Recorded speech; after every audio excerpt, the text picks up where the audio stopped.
On a night when the world slept and the earth was quiet, Enoch lay in his bed, breathing softly in the darkness. His eyelids were heavy, his mind drifting somewhere between dream and waking, when the silence of his room was suddenly broken, not by sound, but by presence. Two figures stood beside him. They were not like any men he had ever seen on earth. Their faces shone with a radiance like the noonday sun, yet their gaze was sharper than lightning. Their eyes burned like living flames, and from their mouths it seemed as though fire itself could pour out at a word. Their garments shimmered like feathers of living light, and along their arms golden wings folded and unfolded with a gentle glow, casting shifting patterns across Enoch's bedside. Softly they called his name. Enoch. Enoch. He woke with a start, heart pounding, and saw them standing over him, not as a dream, but as a terrifying, glorious reality. Yet their voices were calm, almost tender. "Be of good courage, Enoch. Do not be afraid. The everlasting God has sent us to you. Today you will ascend with us into the heavens." In that moment, the quiet room of a mortal man became the doorway to eternity. They lifted him up, setting him upon their outstretched wings. The earth fell away beneath him as clouds gathered like a chariot, and Enoch rose higher and higher, beyond the air, into the strange, thin realm of the ether, until the first heaven opened before his eyes, and the secrets of angels and men began to unfold. The Mythic Library invites you to step into these forbidden visions, lost mysteries of the Watchers, the giants, the judgment, and the throne of the Most High. If you want to journey with Enoch through the heavens, witness the fall of the angels, and see how judgment and mercy reshape the world, stay with us as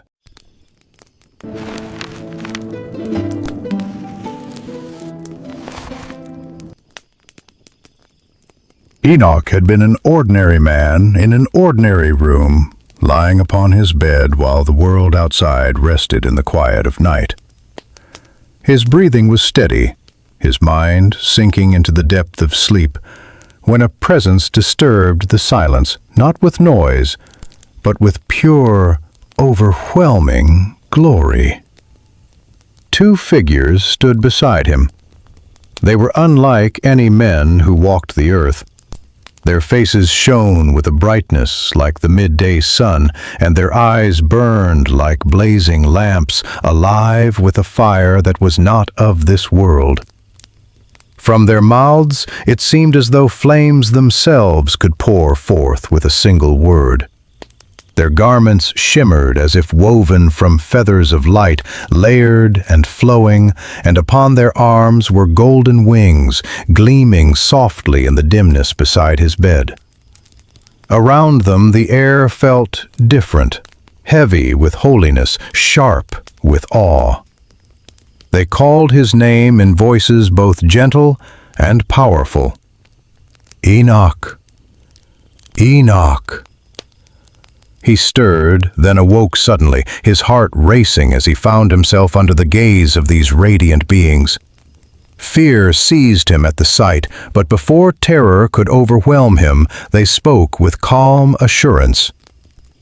"Be of good cheer, Enoch. Do not be afraid. The everlasting God has sent us to you. Today you shall ascend with us into the heavens." Their words settled over him like a mantle. Before he could question or resist, they lifted him up with effortless strength and placed him upon their wings.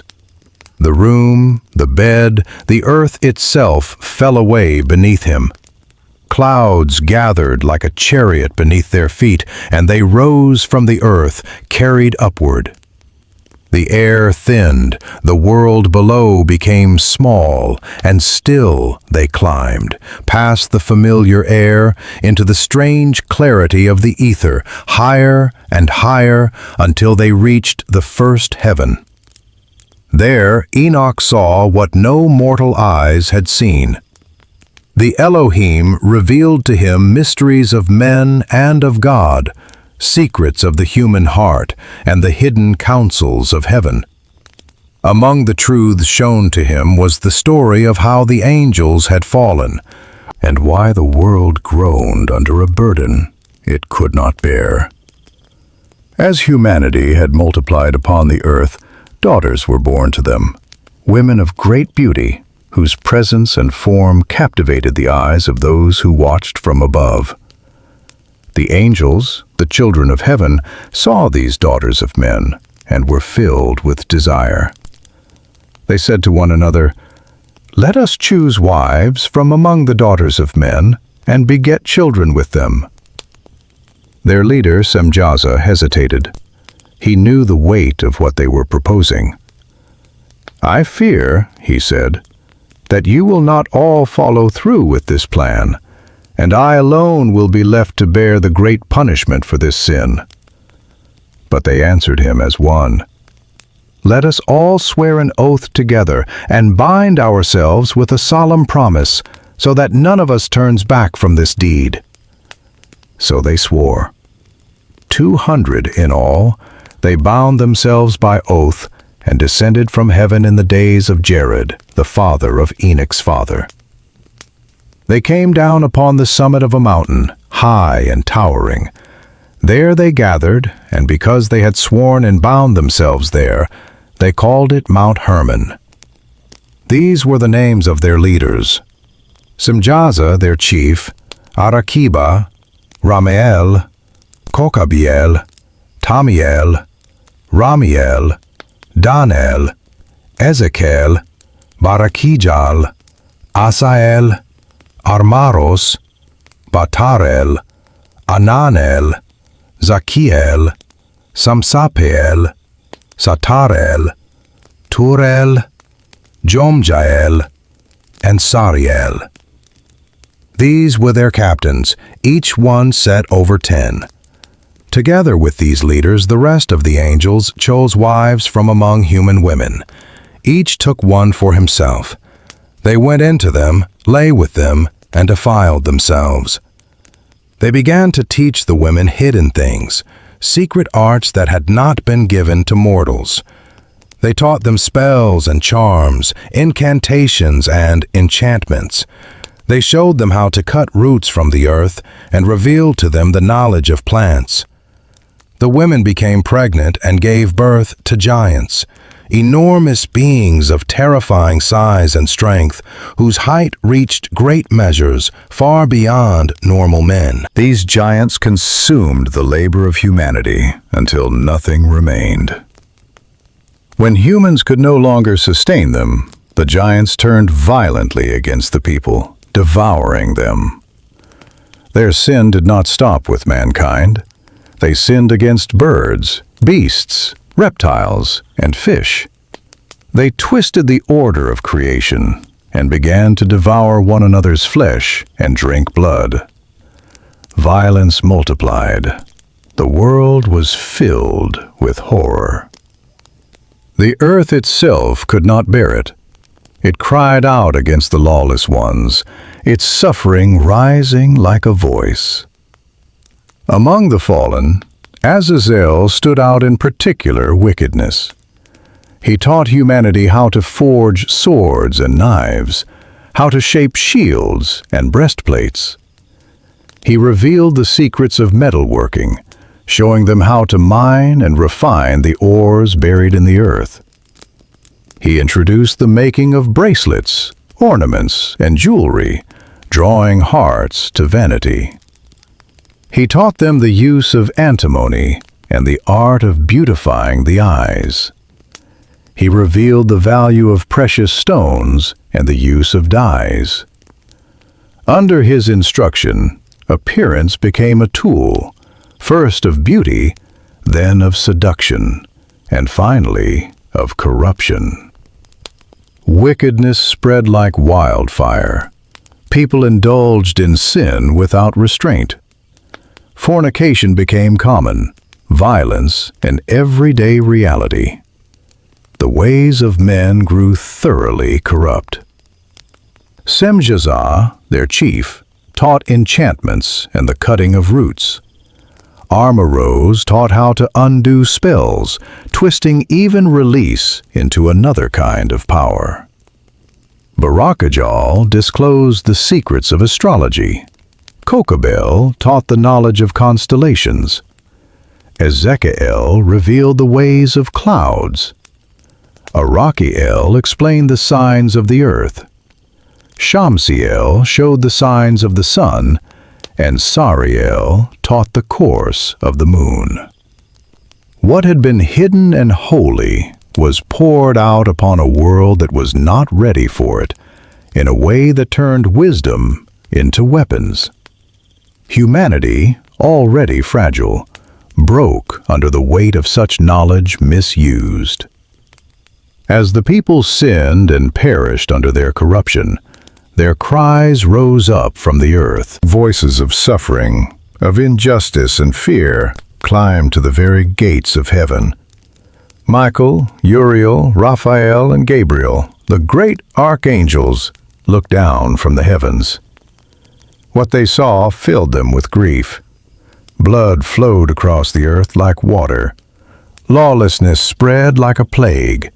No place was untouched. They said to one another with anguish in their voices, "The earth, once still and uninhabited, now cries out with the voices of those who suffer. Their pleas have reached the gates of heaven, begging for justice."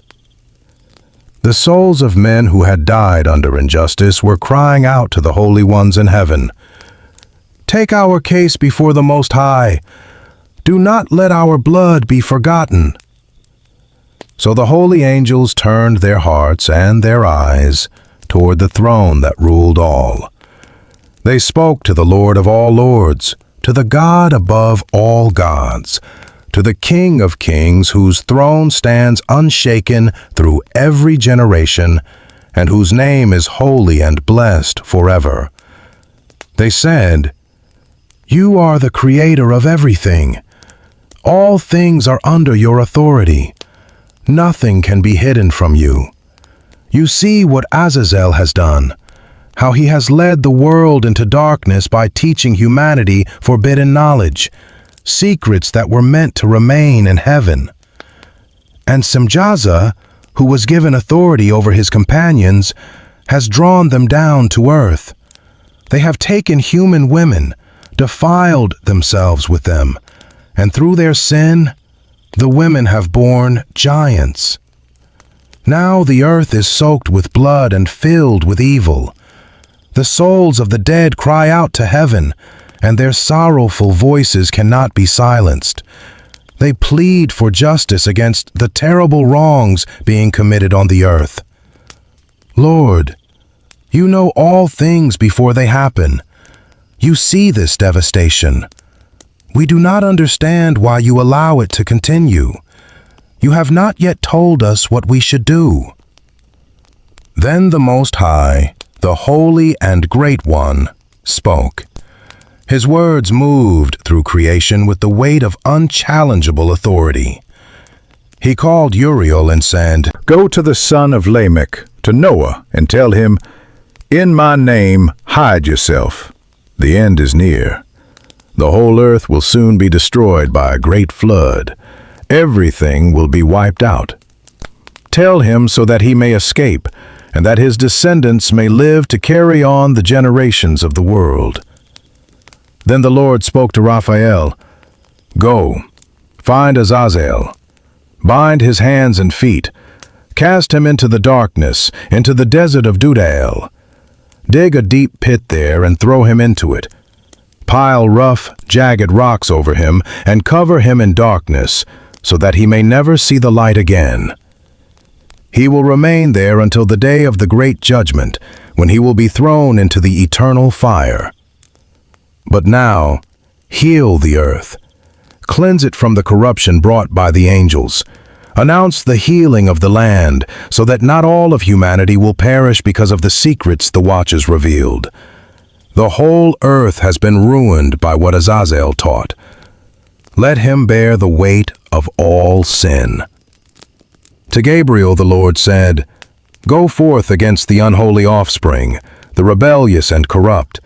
Destroy the children born from sin, the children of the fallen watchers. Set them against one another. Let them turn upon themselves and wipe each other out. Their days will be short. They will not live long.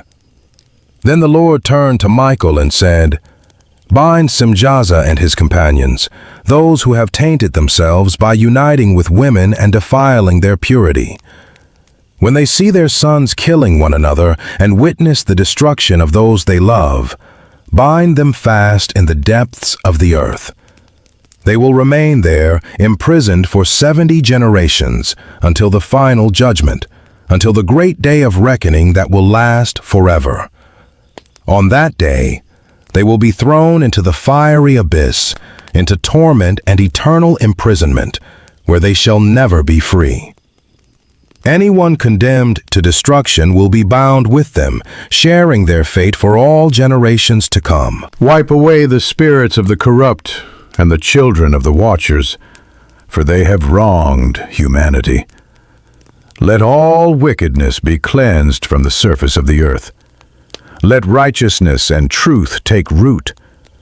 Let the world become a blessing, a new beginning, where justice and joy grow without end. The Lord promised, The righteous will survive. They will flourish and multiply, and live to see thousands of descendants. They will dwell in peace from their youth to their old age, without fear and without sorrow. The earth will be tended with righteousness. Trees will flourish, and the land will be filled with blessings. The most desirable trees will cover the soil, vines will yield an abundance of wine, and the seeds planted in the ground will bear 1,000-fold harvest. Even a small measure of olives will produce 10 presses of oil. Cleanse the earth from all oppression, from every form of evil, sin, and godlessness. Wipe away the filth that has stained it. Then all the children of men will become righteous. Every nation will adore and praise me. All will worship. The earth will be purified from defilement, sin, punishment, and torment. Never again will I send such suffering upon it, from generation to generation, forever. And the Lord said, In those days I will open the heavenly storehouses of blessings and pour them out upon the earth, rewarding the toil and labor of humanity. Truth and peace will walk together, side by side, throughout all the days of the world and across every generation of humankind. In the midst of these decrees and promises, Enoch, carried by the wings of the holy ones, beheld and understood. He saw that judgment and mercy were woven together, that as the giants would fall and the watchers be bound, the earth would be cleansed, and a new order would rise, rooted in righteousness and peace.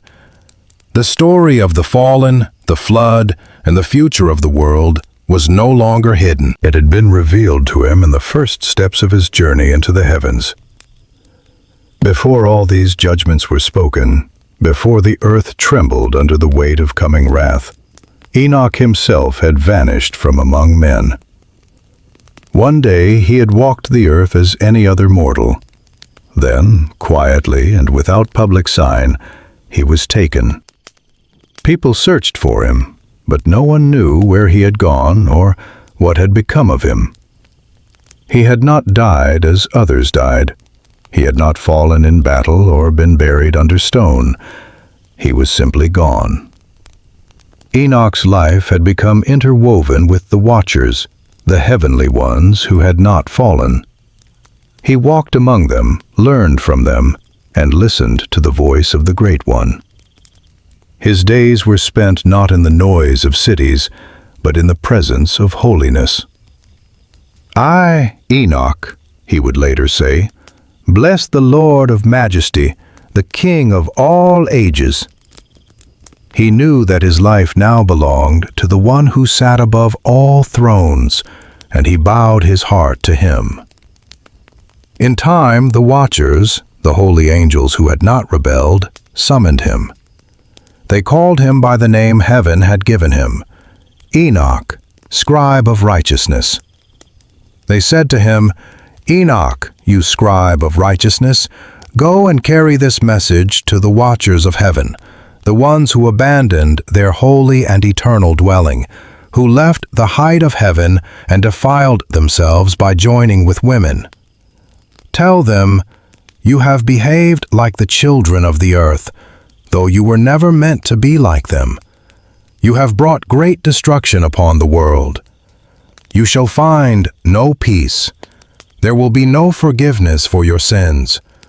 Though your hearts burn with love for your sons, you will witness their violent deaths. You will lament and cry out over their destruction for all eternity. But peace and mercy will never be yours." Enoch received this commission with fear, yet he did not refuse. He went first to Azâzêl, the fallen one whose teachings had spread like poison through the world. With a voice steady and resolute, Enoch spoke. "Azâzêl, you will know no peace.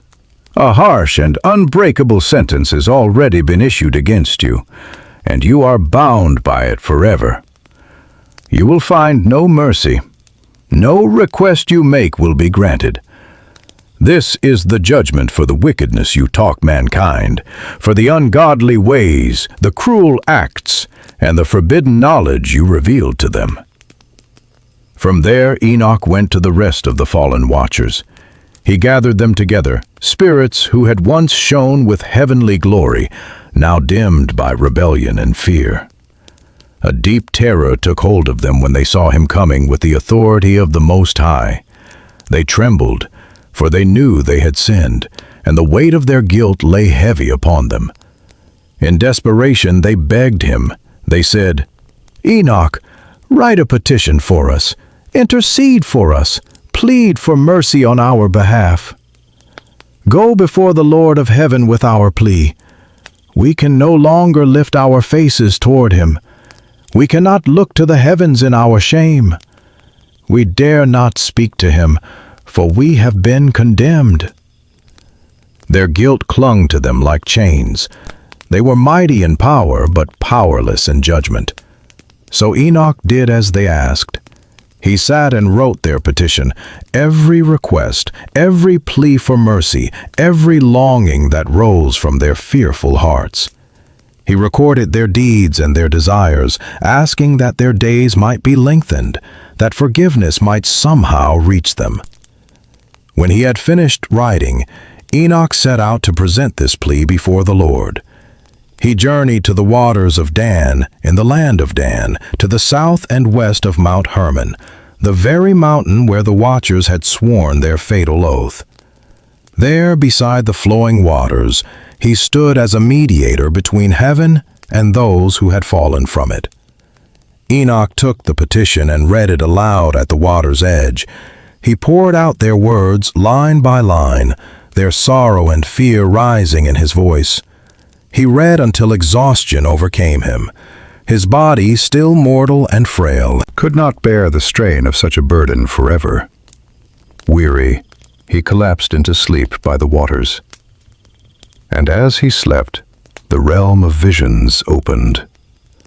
Dreams did not come to him as they come to other men, through random images or scattered memories. Instead, a command came, clear and sharp, echoing through his spirit. He heard a voice in his dream, strong, ringing with authority. The voice instructed him to bring a message back to the sons of heaven, to rebuke them for what they had done. When Enoch awoke, the sound of that heavenly voice still vibrated within him like thunder that would not die away. He rose and returned to the watchers. They were gathered in a place called Abel, between the mountains of Lebanon and Senecer. There they sat, weeping. Mighty beings bowed low, their faces hidden, their once lofty gaze now sunk to the dust. Grief and despair clung to them. All their pride had melted away. Enoch stood among them with a new authority, not his own, but given by the one who had spoken in the night. He recounted to them all the visions he had seen while he slept. He said, in the hearing of the fallen watchers, "This is the book of righteousness. These are the words of rebuke for the eternal watchers, as commanded by the Holy Great One through the vision he revealed to me. In my sleep I saw these things. Now I speak them to you with my human tongue, using the breath that the Great One has given to mankind, to communicate and to understand within our hearts.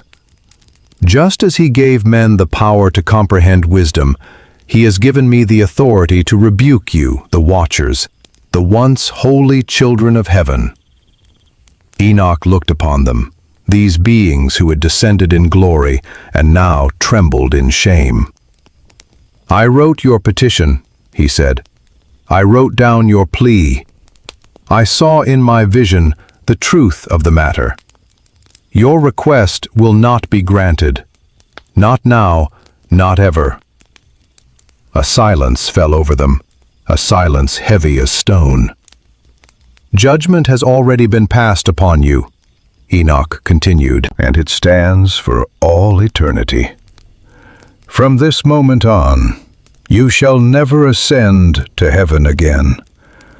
The doors you once passed through are closed. You will remain bound to the earth, confined within its depths for as long as the world exists." He did not soften the words. They were not his to alter. "Before that time," he added, "you will witness the destruction of your beloved sons. You dreamed that they might live long, 500 years or more, but your hopes will die before your eyes. You will have no joy in them. They will perish in violence and be cut down by the sword. Even if you weep, even if you pray with every word I have written, your pleas for their forgiveness and your own will not be heard." These words, recorded by Enoch and spoken in the midst of the mountains, sealed the fate of the watchers. Their rebellion had not only broken heaven's law, it had shattered the balance of earth. Their punishment would be no less than eternal. Enoch stood before them as a man of dust, yet in that moment he carried a message heavier than any mountain, a message from the throne itself. The time of their pleading was over. The time of judgment had begun. Far above them, unseen by mortal eyes, the wheels of divine justice turned unceasingly. Enoch, the scribe of righteousness, had delivered his first great rebuke. But his journey was not yet finished. Greater visions waited, visions of blazing crystal, living fire, and the very throne of the great glory. The heavens were about to open to him in a way no human had ever known. After Enoch had spoken the hard words of judgment to the fallen watchers, the vision did not end. His task on earth as messenger and scribe was joined to another purpose, to be shown what no mortal eyes had yet seen. One night, as he rested once more, the boundary between earth and heaven thinned again. In his vision, clouds gathered around him, not the heavy clouds of storm and rain, but living veils of mist, bright and strange, that moved with purpose. They surrounded him gently and lifted him up. A fine, shimmering mist wrapped around his body like a cloak. The stars above, which men saw as tiny points of light, rushed toward him with incredible speed. Lightning danced around him, not to strike, but to guide.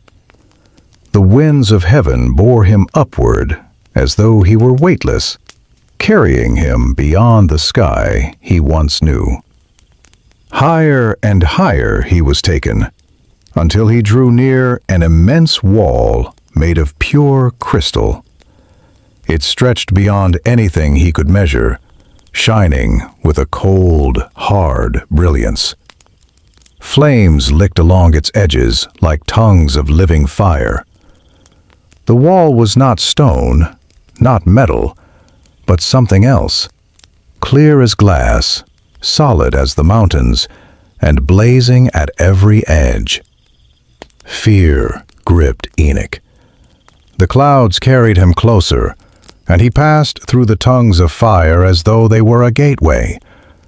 On the other side, he saw a great house, no earthly palace, but a structure made entirely of crystal. Its walls were like polished facets of precious stone, reflecting light in countless directions. The floor beneath his feet was tessellated like a vast mosaic, each pattern glowing, each line defined in piercing clarity. Even its foundations were crystal, as though light itself had become solid and laid down as stone.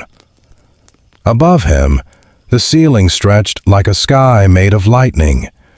Shafts of light flashed and flickered, crossing and weaving, and between those flashes he saw fiery cherubim, forms of living flame that moved in the spaces between light and shadow. The heaven above the house was as clear as water, like a vast, transparent ocean turned upside down. Flames surrounded the house on all sides, and the doors themselves burned with fire. Enoch stepped inside. What he felt there could scarcely be put into words.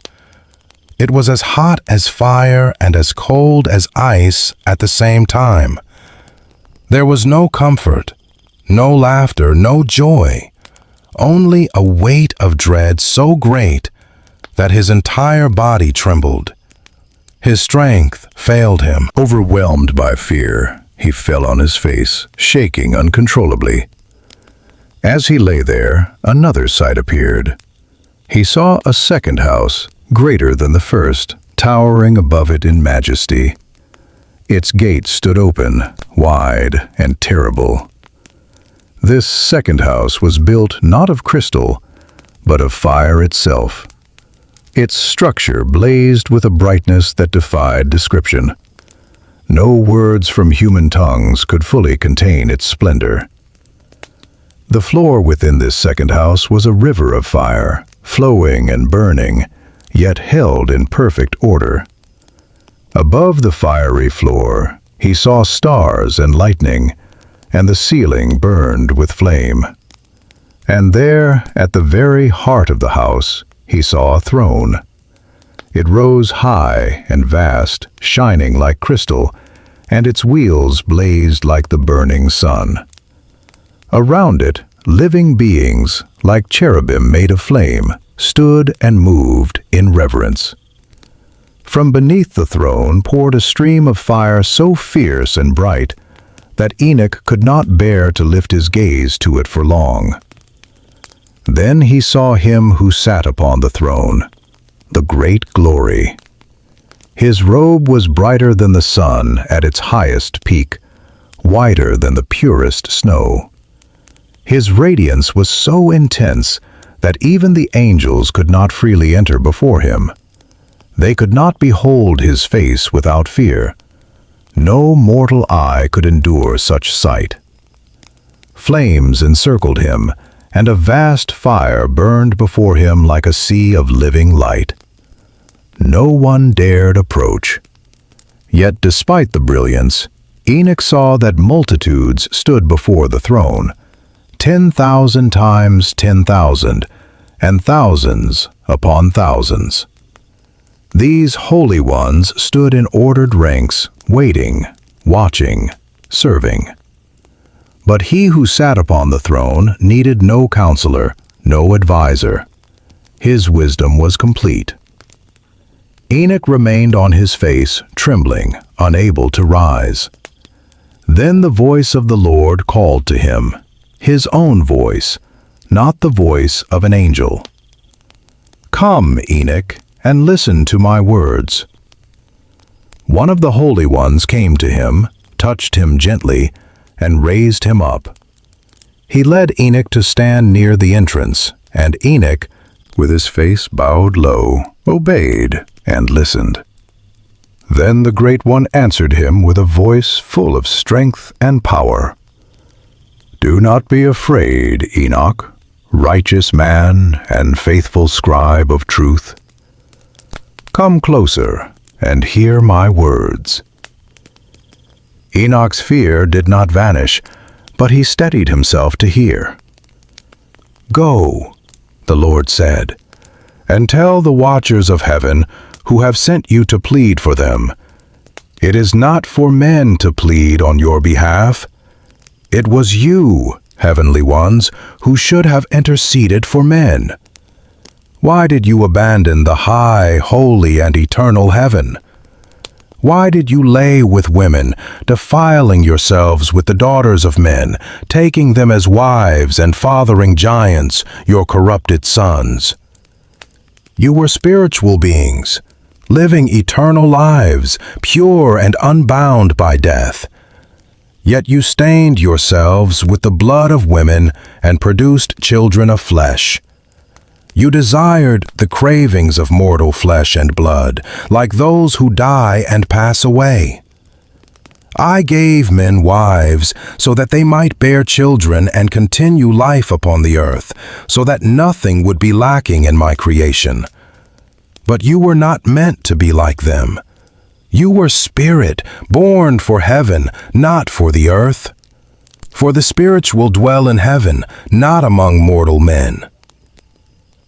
Then the Lord revealed a mystery to Enoch, one that linked the past sins of the watchers with the unseen torment of the present.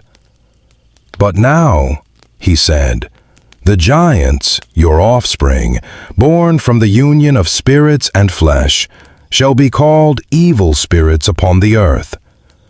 This world shall be their cursed realm. From their bodies after they died, evil spirits have come forth. Their origin is from you, the fallen watchers, and from the daughters of men. These evil spirits will dwell among mankind and bring devastation on the earth. They will be called evil spirits because they come from both human and heavenly flesh. They belong fully to neither, yet they will torment both. The spirits of the heavenly beings remain in heaven. The spirits born from the earth remain on the earth. But these spirits of the giants shall remain upon the earth as a corrupting presence." The Lord continued, "These spirits of the giants will cause suffering. They will afflict, oppress, destroy, and stir up war. They will not eat as men eat, yet they will always hunger. They will not drink as men drink, yet they will always thirst. Their cravings will never end, and because of them, they will bring misery and unrest wherever they go. They shall rise up against men and women, for they are born of both." Enoch listened, realizing that the invisible torments of the earth, the strange cruelties, the unseen influences pulling men toward violence and madness, were not without a source. "Since the days when the giants were slain," the Lord said, "their spirits have wandered the earth, destructive, rebellious, and relentless. They will continue to torment until the day of the final judgment, when all will be brought to an end, for the watchers and for the godless alike. On that day, the age will reach its completion." Then the Lord returned to the matter of the watchers' plea. "Now, concerning the watchers who sent you to intercede on their behalf, tell them this. Once you lived in heaven. You dwelled among the holy ones. Yet not all mysteries were revealed to you. In your arrogance, you seized at knowledge that was not meant for you. In the hardness of your hearts, you revealed these hidden things to women, and through them to all humanity. Because of this, men and women now commit great evil upon the earth. Therefore tell them, you shall find no peace, neither in heaven nor on earth. These words settled upon Enoch's soul like a seal. The fate of the fallen watchers and the nature of the wandering spirits born from their sin had been laid bare before him. In that blazing house of crystal and fire, in the presence of the great glory, Enoch understood. The rebellion of heaven had not simply vanished in the flood of time. It echoed still, in invisible chains, in restless spirits, and in the long, unfolding plan of judgment and restoration. He, a man of dust, had been chosen to carry this revelation back to those who had fallen from the heights. And far below, on the earth where men walked unaware, history was being shaped by choices they could not see, but that heaven had already weighed. The vision did not end with judgment spoken and sentences declared. Once Enoch had heard the decree against the watchers and the fate of the evil spirits, the journey continued. The heavens had more to show him, mysteries hidden from the eyes of all other men. He was taken to another place. Those who dwelled there were not like the inhabitants of earth. Their appearance blazed like fire. Their forms shone with such intensity that to look at them was like staring into a furnace. Yet when they wished, they could take on the likeness of men, shapes that Enoch's eyes could bear. They were beings of flame and spirit, dwelling in a realm where mortal feet could not stand. From there, Enoch was brought to a mountain of staggering height. Its summit seemed to pierce the very heavens, reaching into realms that ordinary sight could never behold. At this mountain, he was shown the places where the stars and all the lights of the sky are kept, their storehouses and foundations. He saw where thunder rests, where lightning is gathered, and where fiery weapons, arrows of flame and a blazing sword, are stored, ready to be loosed at the command of the Most High. He was led onward to living waters, streams that did not merely flow, but seemed to sing as they moved, bright and pure. He saw blazing fires in the far west, where the sun descends at the end of each day. There, fire burned ceaselessly, as if the horizon itself were aflame. Enoch came to a river of fire, flowing like a molten stream, its flames moving with the rhythm of water, yet consuming nothing as earthly fire does. This fiery river poured into the great sea of the west, an endless, burning outpouring at the edge of the world. He saw the great rivers of the earth and was carried into regions of darkness where no living creature could walk. Mountains loomed there, covered in the weight of winter's gloom, resting in shadow without end. He was shown the place from which the waters of the deep flow. Then Enoch was brought to the storerooms of the winds. He saw how the winds were arranged, how they were held and released to shape creation and lay down the strong foundation of the world. He beheld the cornerstone of the earth and the four winds that uphold both the land and the sky. He watched how the winds stretched out the heavens, standing as invisible pillars between earth and sky, holding them apart. He saw the heavenly winds that turn the sun on its path and guide the stars in their courses. He saw the winds on the earth that carry clouds, the paths along which angels travel, and at the very edge of the world, he saw where the sky bends down and touches the horizon. From there, he was led further still. He came to a place that burned day and night, where 7 great mountains towered before him. 3 stood to the east, 3 to the south, and 1 rose in the midst of them all. The mountains to the east were made of stone that shimmered in multiple colors, like precious gems fused into living rock, pearl, jacinth, and stones beyond naming. The mountains to the south were formed from red stone, glowing like embers beneath the sun. But the central mountain rose higher than all the others. Its peak reached into the heavens, resembling the very throne of God. It was made of pure alabaster, gleaming white and flawless, and its summit shone like sapphire, deep and radiant.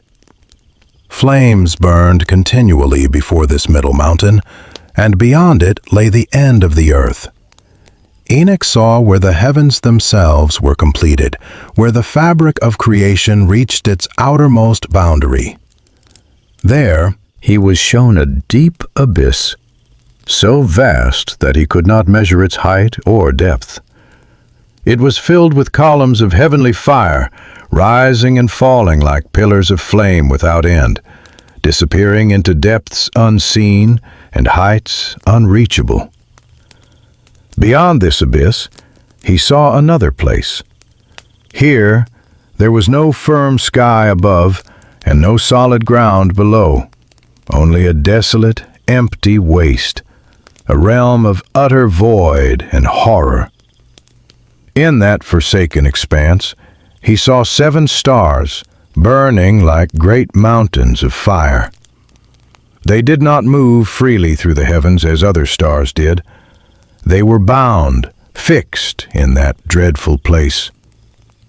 Enoch, shaken by what he saw, turned to the Holy One who was with him and asked, "For what sin are these stars bound? Why have they been cast into this terrible place?" The angel answered him, "This is the end of heaven and earth.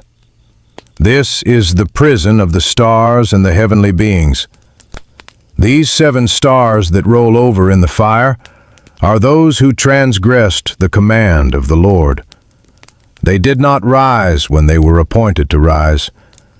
Because they disobeyed the order of the Most High, he became angry with them and bound them here, in this place of burning, until the time when their sin and guilt are fully judged, even for 10,000 years. Enoch's heart trembled as he looked upon them, beings of light turned into prisoners of fire, chained not by iron, but by the word of God. Then Uriel, one of the holy angels who accompanied him, spoke further. "Here also will stand the angels who defiled themselves by taking human women. Their spirits, now twisted, take on many forms and lead mankind astray. They teach men to worship demons as though they were gods, pulling them away from the worship of the Most High. Here they will remain, in this place of confinement, until the great day of judgment, when they will finally be destroyed." He added, "As for the women who were led astray by these angels and surrendered themselves to their corruption, they will become like sirens, voices that call men toward ruin, symbols of those who entice others into the same path of destruction." Enoch realized that he was being shown the roots of invisible things, the spiritual prison behind the wandering lights of the sky, the hidden reality behind false worship, seduction, and deception on the earth. And it was said of this vision, Enoch alone saw it. No other man had beheld what was revealed to him, not the prison of the stars, not the fate of the corrupted angels, not the burning pillars at the edge of heaven and earth. He continued his journey with the holy angels, his eyes opened to mysteries that stretched from the foundations of the earth to the highest fire around the throne.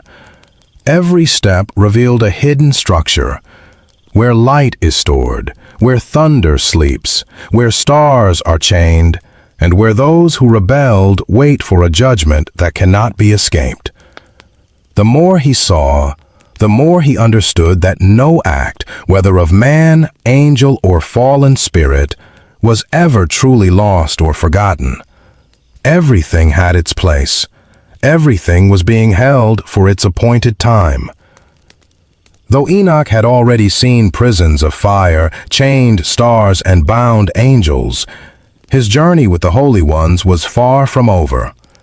Heaven had more to unveil, realms where the destinies of both angels and men were stored like mysteries in sealed chambers.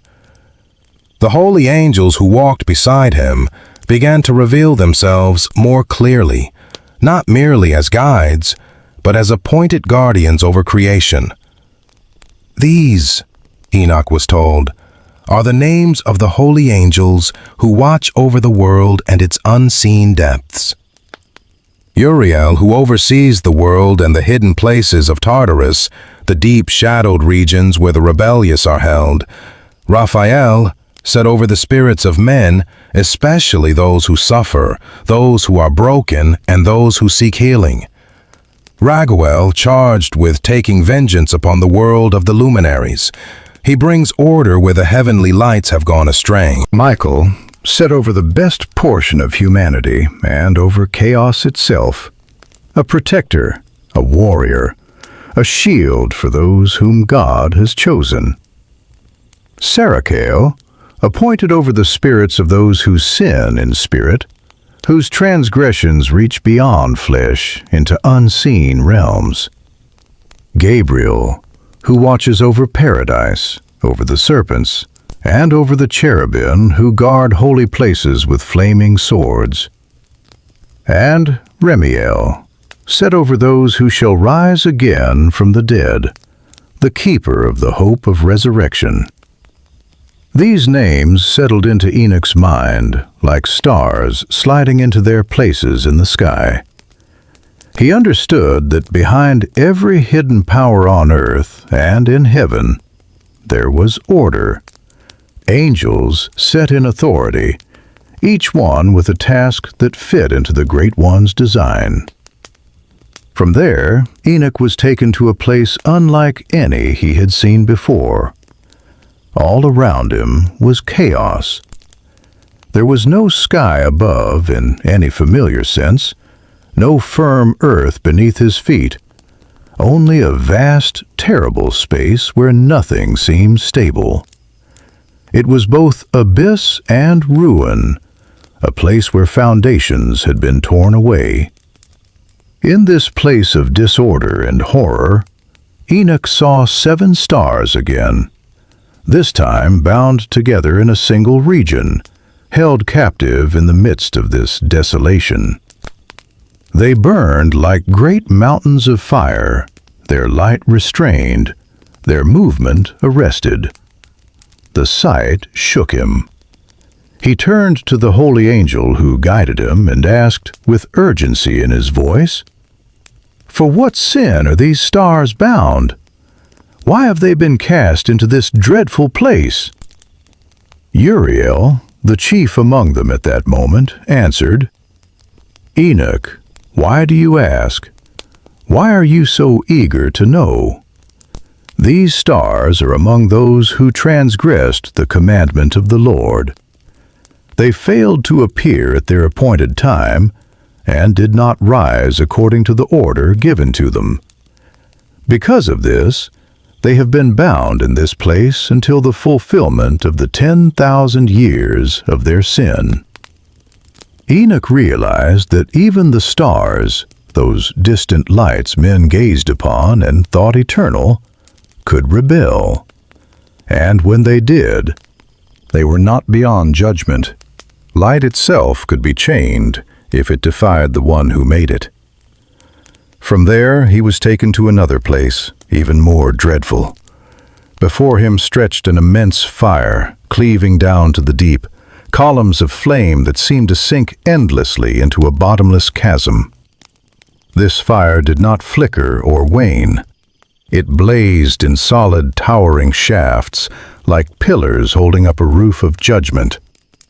Its sheer magnitude overwhelmed him. "How terrifying this place is," Enoch whispered. "How awful it is to behold." Uriel said to him, "Enoch, why are you so afraid?"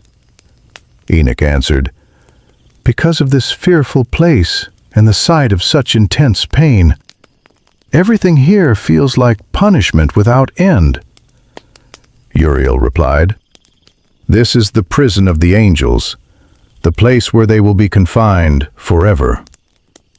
Here the angels who had defied the Most High would one day be locked, not merely until a season had passed, but for ages upon ages, with no release and no reprieve. But Enoch's journey was not limited to the angels' fate alone. He was also to learn what became of the souls of men. He was taken to yet another place and shown a great mountain in the west, solid and immovable. Within this mountain were 4 vast, hollow places, deep, wide chambers carved smooth and dark. Their depths were frightening. Their emptiness felt heavy, as though they waited to be filled. Raphael, who had been walking with him, explained, "These hollow places have been made for the spirits of the dead, so that all the souls of the children of men may gather here. They are waiting places, prepared so that each soul has its proper place until the day of judgment and the appointed time set for them." As Enoch looked, he saw the spirits of people who had died, countless souls, their voices rising like a great invisible chorus. Some cried out softly, some with deep anguish, some with restless longing. One voice pierced his attention more sharply than the others, crying out with a deep, urgent plea toward heaven. Enoch asked Raphael, "Whose spirit is this that cries out so desperately?" Raphael answered, "This is the spirit of Abel, whom his brother Cain murdered. His spirit cries out from this place for vengeance, until the descendants of Cain are removed from the face of the earth." Enoch listened to Abel's cry echoing through the hollow place, a voice from humanity's earliest wound, still calling for justice after generations had passed. Then Enoch asked another question, noticing the different shapes and feelings among the hollow places. "Why are these chambers separated from one another? What do their divisions mean?" Raphael explained, "These 4 divisions have been made to separate the spirits of men according to their paths in life. In one place, there are the spirits of the righteous. This chamber is marked by a bright spring of water, a sign of refreshment, peace, and rest for those who lived in righteousness. Another place has been prepared for sinners who died without being judged in their lifetime. They did not face justice on earth, and so their spirits are held here in pain and expectation until the day of judgment. In that day, they will stand before the Great One and receive their final punishment. They will be bound forever, and their spirits will find no peace. A third division has been prepared for the spirits of those who cried out for vengeance, like Abel, those whose lives were cut short by the wicked. They wait here until the full measure of justice is poured out on those who wronged them. And another place holds the spirits of those who were wholly corrupt in their transgressions. They walked in sin without turning back. They will remain together in torment, yet they will not be destroyed on the day of judgment, nor will they ever rise again." Enoch saw in that design that God's judgment was not wild or uncontrolled. It was measured, deliberate. The dead were not lost in chaos. They were separated, each soul placed according to righteousness, injustice suffered, or evil chosen. As he beheld these things, Enoch blessed the Lord of glory. "Blessed be the Lord," he said, "the Lord of righteousness, who rules forever." But the journey did not stop there. He was taken westward, to a place near the ends of the earth. There he saw an unending blaze of fire, burning day and night without rest, its flames rolling onward in a relentless path. Curious, he asked, "What is this fire that never stops, that moves without ceasing?" Raguel, one of the holy angels with him, replied, "This is the western fire you see. It chases and consumes all the lights of heaven at the appointed times. It is bound up in the movement of the celestial bodies, part of how God orders the heavens." From there, Enoch was taken to another part of the earth. He saw a range of fiery mountains that burned without pause, both day and night. Past these, he came again upon 7 great mountains, each unique and splendid. 3 of them rose in the east, stacked one above another. 3 stood in the south, similarly layered, with deep ravines cutting between them. The 7th mountain stood in their midst, taller than all the rest and encircled by fragrant trees. Among these trees, one stood apart. It was unlike any other tree Enoch had ever seen. Its fragrance surpassed all other scents. Its leaves were vibrant and unwithering, and its flowers and wood were always fresh. Its fruit was as beautiful as palm dates, hanging in clusters that shone with a strange luster. Enoch marveled at it. He admired its beauty, its fragrance, its leaves and blossoms. Michael, the great leader among the holy angels, saw his wonder and asked, "Enoch, why are you so amazed by the smell of this tree? Why do you seek to know its truth?" Enoch replied simply, "Because I desire to understand everything that has been shown to me, especially this tree. It is unlike any other." Michael explained, "This high mountain you see, whose summit resembles God's throne, that is indeed the place of his throne when he descends in kindness to the earth. As for this tree, its beauty and fragrance are not for this present age. Until the great judgment comes, no mortal is allowed to touch it. But when that day arrives, when justice has run its course and all things are brought to their conclusion, this tree will be given to the righteous and the holy. Its fruit will be food for the chosen ones. It will be transplanted to the sacred place, to the Lord's eternal temple. Then those who are righteous will enter the holy place. They will taste its fruit and experience joy and gladness. Its fragrance will fill their beings, and they will live long, complete lives without sorrow, disease, torment, or disaster, just as their early forefathers were meant to live." Enoch, hearing this, blessed the God of glory, the eternal King, who had prepared such blessings in secret, waiting to reveal them in their time to those who remained faithful. After this, he was carried to the very heart of the earth, where he discovered a blessed land filled with ever-blooming trees. There stood another holy mountain, and beneath it a stream flowed eastward toward the south. To the east, Enoch saw another mountain, taller still, separated from the first by a narrow, deep ravine with a running stream at its base. To the west, there was a lower mountain, divided from the others by a dry ravine. Beyond these, another ravine cut between the 3 mountains. All the ravines were deep and narrow, carved through solid rock. No trees grew within them. They were bare, stark, and severe. Enoch marveled at the rocks and the ravines, astonished at their sharpness and depth. He asked, "What is the purpose of this blessed land, filled with trees, and this cursed valley in between?" Uriel answered him, "This cursed valley is reserved for those who are eternally condemned. It is the gathering place for those who have spoken blasphemies against the Lord of glory and his majesty. Here the accursed will face their judgment. In the last days, when the righteous see this place of condemnation, they will understand the full measure of mercy that was shown to them. The merciful will bless the Lord of glory, the eternal King. On the day of judgment, they will praise him for the way his mercy determined their destiny. Enoch listened and understood. The blessed land, the fragrant trees, the terrible ravine, the hollow chambers of the dead, the prisons of stars and angels, all of it formed a single immense design. Nothing in creation was random.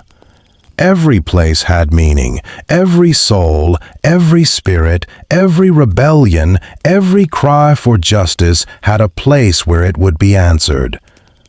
And Enoch, carried through these realms, continued to bless the Lord of glory for his wisdom, terrible and beautiful at once. Enoch's journey did not end at the cursed valley and the blessed land. The holy angels led him onward, further across the world, as if the earth itself were a scroll being unrolled before his eyes. He traveled eastward into the heart of a vast, wild wilderness, a mountainous desert where the land looked dry and harsh, yet life clung to it in unexpected ways. There, amidst the desolation, he found trees and plants growing in strange abundance. Water poured down from above, cascading from unseen heights. It flowed toward the northwest, breaking into streams and mists, forming clouds and dew that spread over the land. What seemed barren from afar was being quietly watered from heaven. Continuing east, Enoch came to another place in the desert. Here he found groves of aromatic trees, their branches rich with resin and oil. The air was filled with the scents of frankincense and myrrh, trees that resembled almond trees, yet their fragrance and purpose were far greater. Further still, he came upon a valley filled with water. In the midst of that valley stood a singular tree, whose fragrance was like mastic, a sweet, resinous scent that filled the air. Along the sides of the valley, he saw cinnamon trees growing, their bark rich with spice. He moved on, traveling further east. He discovered new mountains, and on those mountains grew trees that produced precious sap, nectar like sarara and galbanum. The air grew thick with layered scents, sweet, sharp, mysterious. Beyond these mountains, he saw another range to the east, covered in aloe trees, heavy with rich resin and stacked. These trees resembled almond trees in form, but when their wood was burned, their aroma surpassed every other fragrance Enoch had encountered. It was as though the very air rejoiced in their smoke. Looking northward from the mountains, Enoch saw 7 high peaks, lush with growth. They were rich in nard, fragrant trees, cinnamon, and pepper. He climbed across their ridges, moving from peak to peak, and then journeyed beyond them. He passed over the Erythraean Sea and traveled even farther, crossing regions that no ordinary man would ever see. Above these remote places, an angel named Azâzêl watched, one of the holy ones set over the eastern realms. At last, Enoch reached the Garden of Righteousness. There he saw trees larger and more beautiful than any he had yet encountered. The garden was filled with fragrance, the air alive with sweetness and purity. The trees stood tall and full, their leaves shining, their fruits abundant. Among them, one tree drew his attention more than all the others. It was the tree of wisdom. This tree was tall like a fir, rising straight and strong. Its leaves resembled those of a carob tree, dark and rich, and its fruit hung in clusters like grapes from a vine. A powerful, far-reaching fragrance flowed from it, filling the garden with a sense of ancient, hidden knowledge. Enoch marveled at the tree, its beauty, its fruit, its scent. It stirred something in his heart. A deep awareness that this tree was bound to the earliest stories of humanity. Raphael, the holy angel beside him, spoke. This is the tree of wisdom. Your first father and mother, those who came before you, ate of its fruit and gained knowledge. Their eyes were opened, and they knew that they were naked. Because of this, they were driven out from the garden. Enoch understood. This was the tree from which Adam and Eve had eaten, the tree that changed the destiny of mankind. Now he saw it not as rumor or remembrance, but as living reality before his eyes. From the garden of righteousness, Enoch was taken to the farthest reaches of the earth. There he saw a great host of beasts, each with a form unlike the other. Some were massive and strong, others were swift and delicate, some were fierce, others peaceful. He observed birds of every kind, different in shape, color, and song, each one filling its place in creation. To the east of these creatures, he saw where the heavens seemed to bend low, where the sky and earth met. There he saw the portals of heaven, the openings through which the winds and the lights of heaven entered and exited the world. He watched as the stars came forth from these portals. Each star had its appointed time, its own path to follow. The holy angel Uriel stood beside him, revealing and recording everything for Enoch. He showed him how the stars were counted, how each one had a name, how their positions were fixed in their seasons. He revealed their laws and their groupings, their rising and setting, and their months and times. Enoch saw that nothing in the heavens moved without order. From there he journeyed north to the edge of the earth. At the farthest limits of the world, he saw a magnificent sight. 3 great portals in the sky from which the winds of the north emerged. Through these portals came cold, hail, frost, snow, dew, and rain. When the winds blew from one of these portals, they were gentle and beneficial, bringing moisture, coolness, and quiet weather. But when the winds issued from the other 2, they came with violence and hardship, bringing storms, piercing cold, and suffering upon the earth. Enoch then went west to the extremities of the earth, and there he saw 3 more heavenly portals, just like the ones he had seen in the east.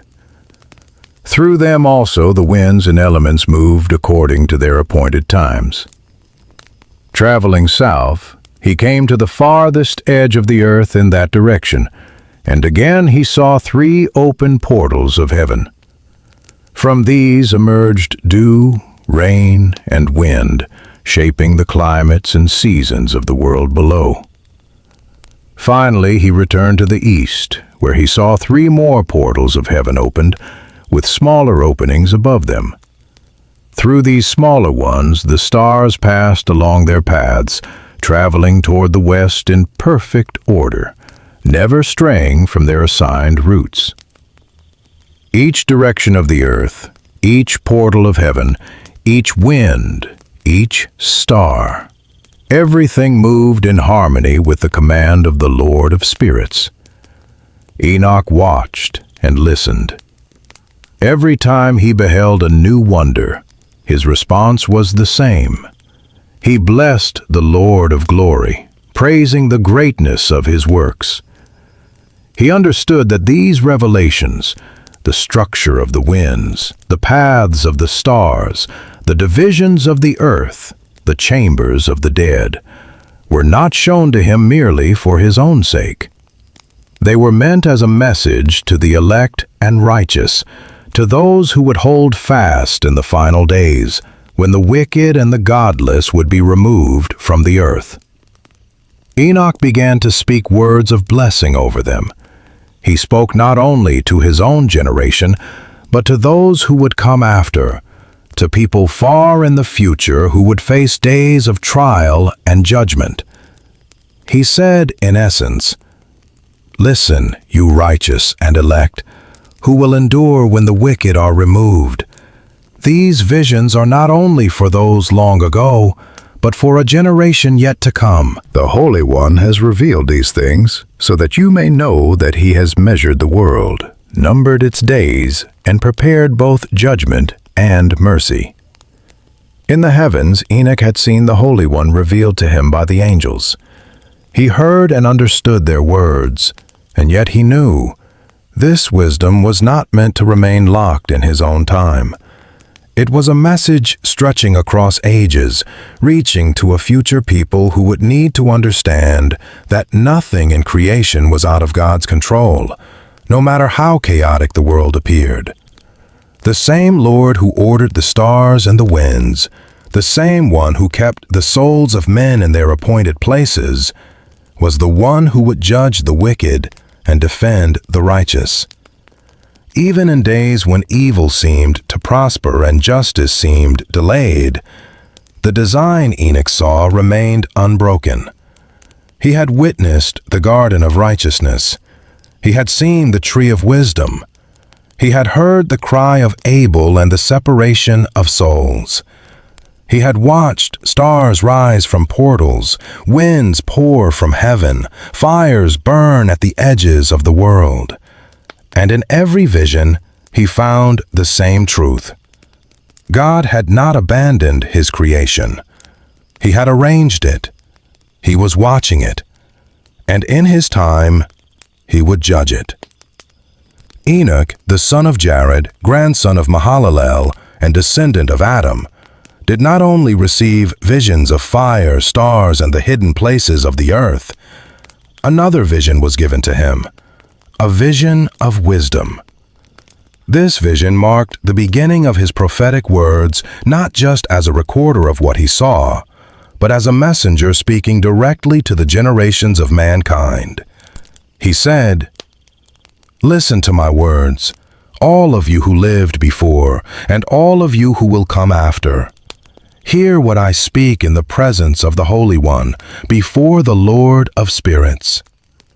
It might have seemed fitting, he said, that such words be spoken only to the ancients, to those who lived closer to the first days of creation. But this wisdom could not remain bound to the past. It was not given merely for those who had already gone into the dust. It was meant also for those living now, and for generations still unborn. Until that time, such insight had never been given to any man. The Lord of Spirits granted it to Enoch alone, and with it, gave him the promise of eternal life. Enoch had received 3 great parables, 3 deep, unfolding visions of what was to come. Now he began to share them with the people of the earth. He spoke of a time to come when the righteous would be gathered together, drawn like wheat into God's storehouse, and the sinners would stand under judgment for their deeds. They would no longer be allowed to remain on the earth. They would be removed, uprooted like tares from a field. When the righteous one, whose works are perfectly aligned with the will of the Lord of Spirits, reveals himself to the righteous, a great light will shine upon those whom God has chosen. In that day, Enoch asked, where will the sinners go? Where will those hide who denied the Lord, who rejected his name, his ways, his patience? It would have been better for them, he said, if they had never been born. For when the secrets of the righteous are revealed, and the hidden faithfulness of their hearts is made known, the wicked will stand exposed, and judgment will fall upon them.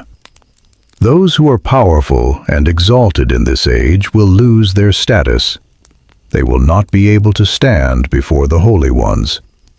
The Lord of Spirits will cause the faces of the righteous and the elect to shine with light. Their joy will reflect his favor. The mighty rulers of the world, however, will perish. Their power will be handed over to the righteous and the holy.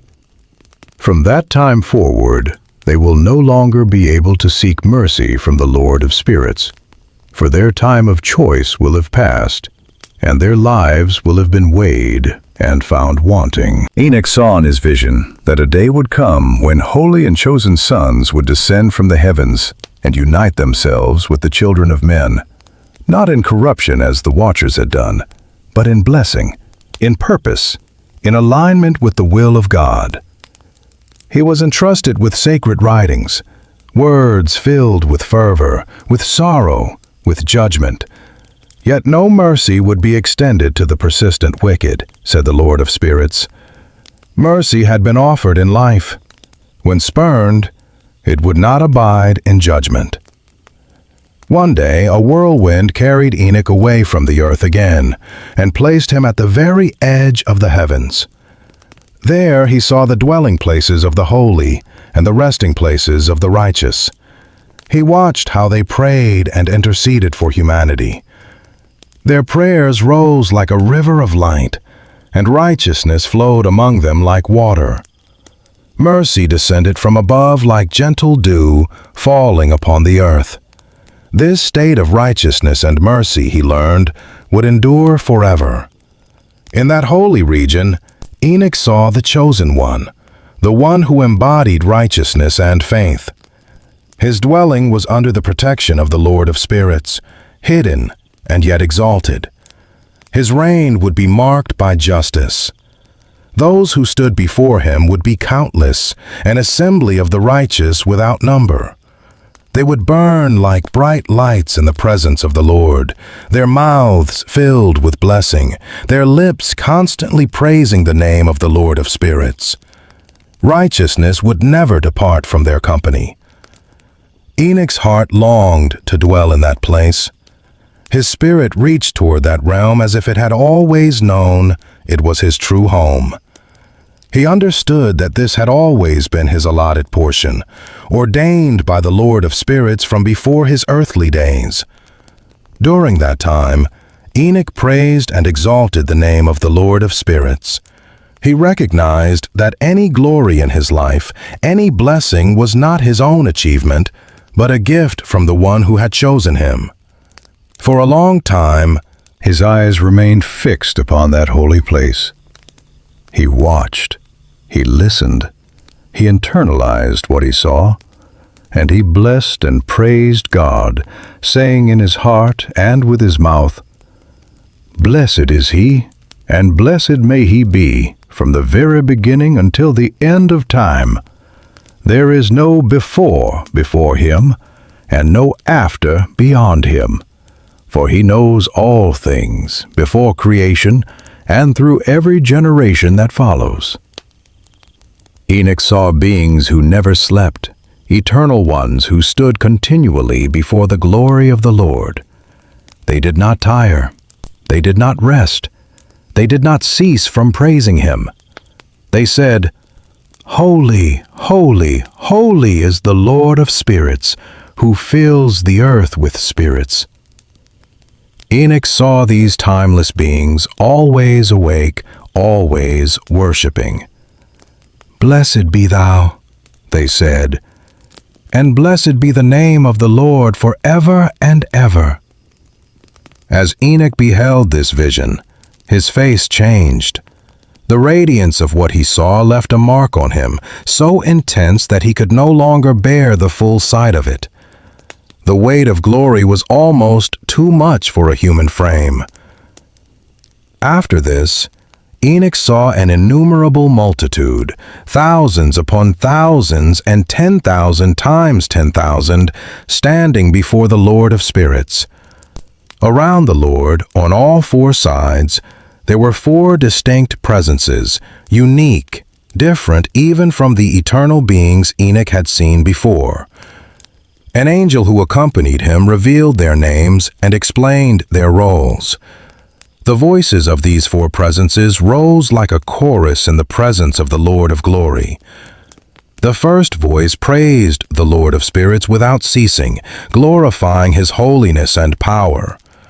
The second voice blessed the elect one and the chosen ones who rely on the Lord of Spirits, strengthening and affirming those whom God had set apart.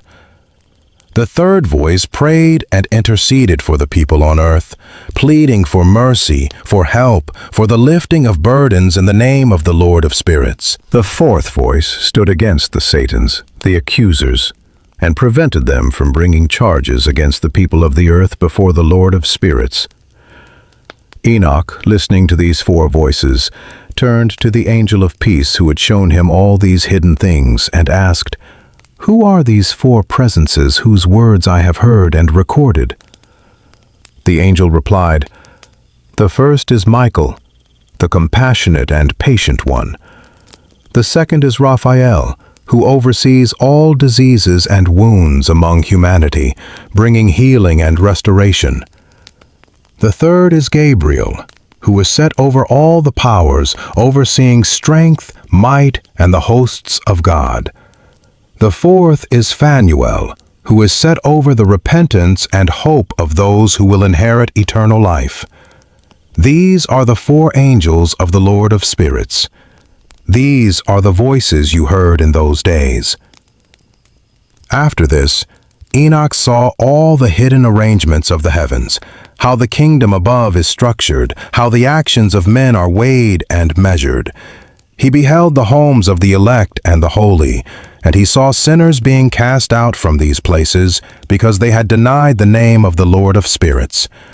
They were not permitted to remain in regions of light. Punishment came upon them from the presence of the Lord of Spirits, and they were dragged away. Enoch also saw the mysteries of lightning and thunder. He saw how the earth is divided by the winds, how they are apportioned to blow across land and sea.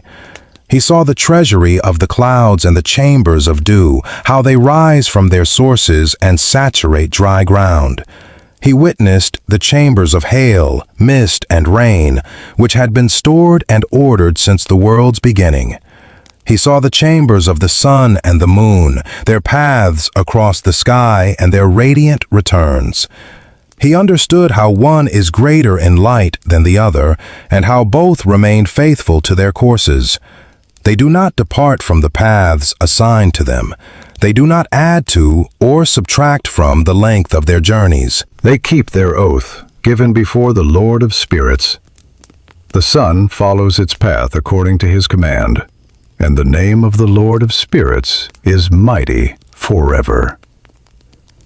Enoch saw the hidden and revealed paths of the moon, how it completes its course day and night, showing different faces in its time. Sun and moon stand opposite one another before the Lord of Spirits, offering praise through their obedience. Their very existence is thanksgiving. Their light is worship. The sun can bring blessing or curse, the warmth that nourishes crops, or the heat that scorches and destroys. The moon's path brings gentle light to the righteous, but also darkness for the sinners, as decreed by the one who separated light from darkness. He is the one who divides the spirits of men, who strengthens the spirits of the righteous, and who judges all according to his justice. No angel, no power, no heavenly being can overturn his decisions. All are judged before him. Enoch saw wisdom itself, how at first she could not find a dwelling place among humanity.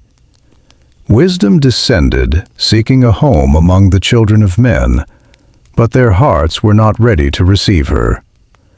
So she returned to heaven and took her seat among the angels. Unrighteousness, meanwhile, came forth from its own chambers and looked for a place to rest. It did not settle among the righteous, but found a home among those who were lost, among the godless, like rain falling on a desert or dew on parched land. Enoch looked again to the heavens and saw flashes of lightning and innumerable stars. They were all called by name. When the Lord of Spirits summoned them, each answered, each appeared according to its name and measure. He saw how they were weighed in a just balance according to their light. Their distances, appearances, and revolutions were all measured and aligned with the number of the holy angels who oversaw them. Their movements were coordinated, not random. Curious, Enoch asked the angel who walked with him, "What are these things?" The angel replied, "The Lord of Spirits has shown you their symbolic meaning. These lights and flashes, these ordered movements, represent the names of the holy ones who dwell on earth and remain faithful to the Lord of Spirits forever." Enoch saw another mystery regarding the lightning. Some among the stars broke from their courses and transformed into something like lightning, no longer able to return to their original order. They bore the scar of rebellion, a visible sign of those who had forsaken their place.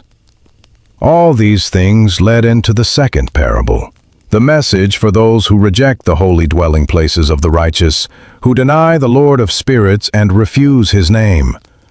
Their fate would not be to ascend to heaven. They would find no place of rest upon the earth. This would be their destiny, a day of trouble, of anguish, of great shaking.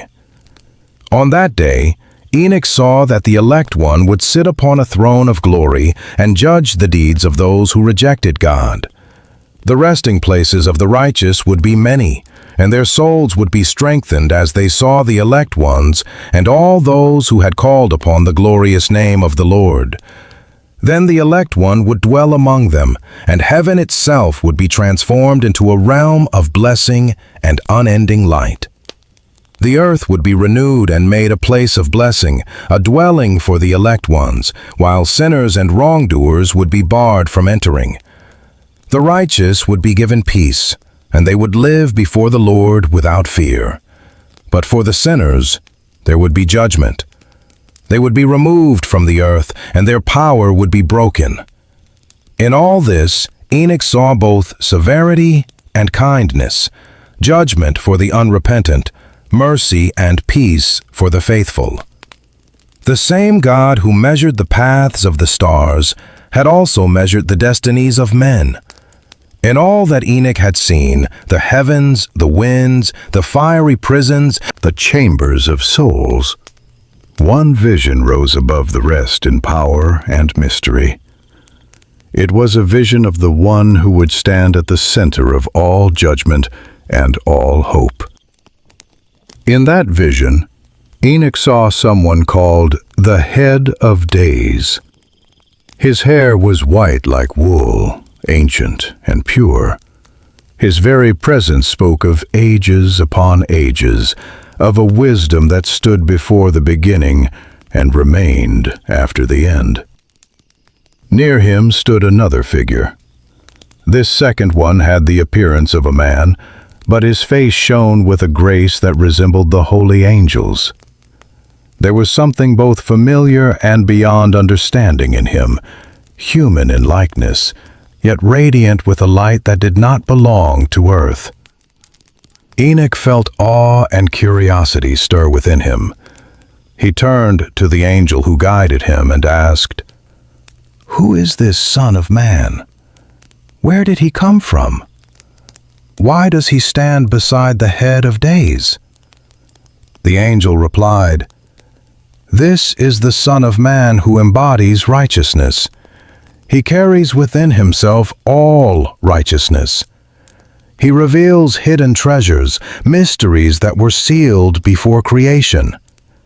He has been chosen by the Lord of Spirits. His place of honor before the Lord of Spirits is everlasting and upright. He is the one through whom judgment and salvation will be carried out." Enoch watched as the Son of Man stood in quiet authority. The angel continued, "This Son of Man will bring down kings and mighty rulers from their thrones.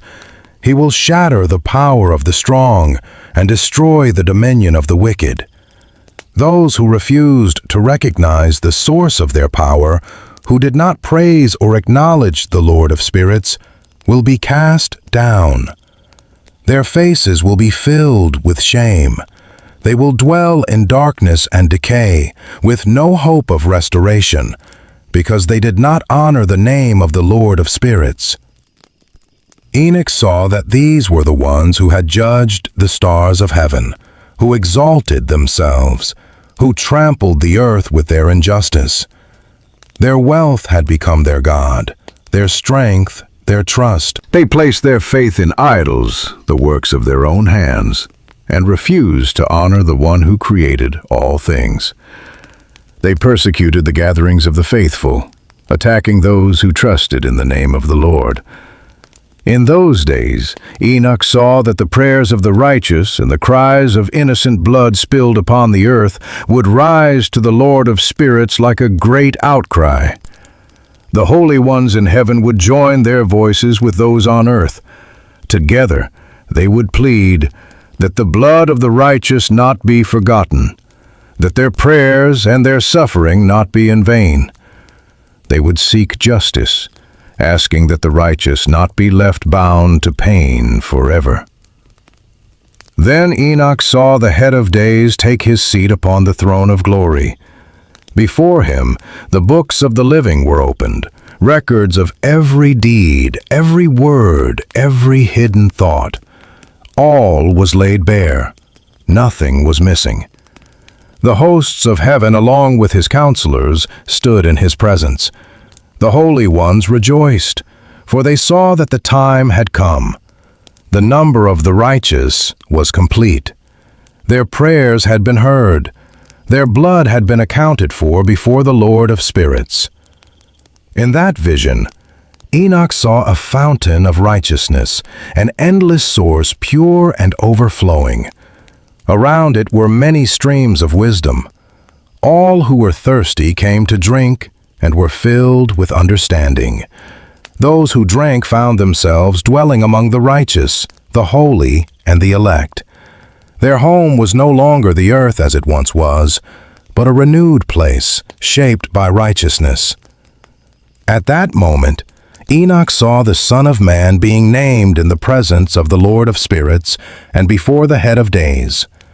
Even before the sun and the signs of the sky were created, before the stars of heaven were formed, the name of this Son of Man had already been spoken and established before the Lord of spirits. He was not an afterthought. He was not a last-minute answer. He had been chosen and concealed from the very beginning, hidden with the Lord, prepared to be revealed at the appointed time. The angel said to Enoch, "He will be a support for the righteous, so that they may stand firm and not fall.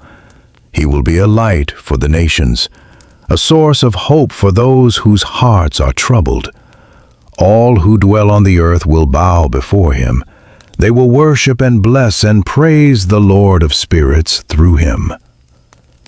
The Son of Man had been chosen and hidden before the creation of the world. Through the wisdom of the Lord of spirits, he was revealed to the holy and righteous. Their inheritance was preserved in him. They had turned away from the world of unrighteousness, refusing to walk its crooked paths. In the name of the Lord of spirits, they had rejected the ways of corruption. Through his name, they would be saved, according to the will that was written for their lives. Wisdom would flow like water from him, and his glory would never fade. He was mighty in all the secrets of righteousness. By his presence, unrighteousness would vanish like a shadow, with no power to return. The elect one stood eternally before the Lord of spirits. His glory was unending. His strength endured through all generations. In him dwelt the spirit of wisdom, the spirit of insight, the spirit of understanding and power, and the spirit of those who had fallen asleep in righteousness. He would judge the hidden matters. No lie could stand before him. No false word would be spoken in his presence, for he was the elect one of the Lord of spirits, chosen according to the divine will. Then Enoch was shown a time of transformation. In those days, it was revealed, a great change will come upon the holy and the elect. The light of days will shine upon them with new strength. Glory and honor will be theirs on the day when evil is gathered together against the sinners to be judged and removed.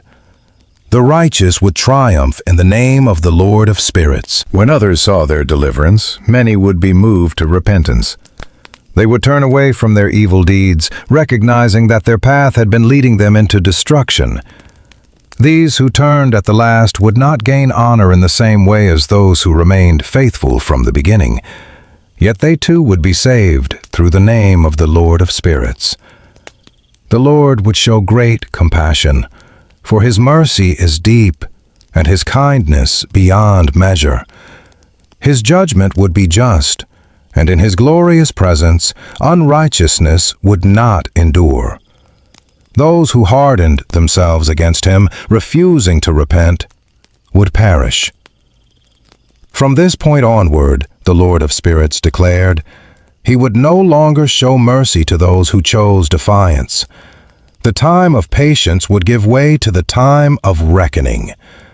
Then Enoch heard a solemn proclamation. In those days, the earth will return all that has been entrusted to it. Sheol will give back what it has taken. The depths will release what they hold. For at that time, the elect one will arise. He will choose the righteous and the holy from among them, for the time of their salvation has come near. The elect one would take his seat upon the throne of the Lord of spirits. His words would reveal the deep secrets of wisdom and guidance, for the Lord of spirits had entrusted him with these truths and had exalted him above all. In those days, Enoch saw another mystery. The mountains themselves would rejoice and dance like rams, and the hills would leap like lambs drinking milk. The faces of the heavenly angels would shine with a joy that could not be contained. The earth would break into celebration. The righteous would find their home upon it, and the chosen ones would walk freely over its surface, no longer oppressed or threatened. After this, in the very place where Enoch had seen the hidden visions before, after being carried westward in a whirlwind, another secret was revealed to him. He saw a range of mountains, each composed of a different metal. A mountain of iron, a mountain of copper, a mountain of silver, a mountain of gold, a mountain of soft metal, and a mountain of lead. Enoch asked the angel who accompanied him, "What are these things I have seen in secret? What is the meaning of these mountains?" The angel answered, "These things you have seen are prepared for the reign of his anointed, so that he may wield great power and authority upon the earth. But wait a little, and you will be shown all the hidden things that surround the Lord of spirits." Then the angel of peace spoke. "The mountains you have seen, the iron, the copper, the silver, the gold, the soft metal, and the lead, will one day melt away like wax before a fire. They will become like water pouring down from a height, losing all their strength.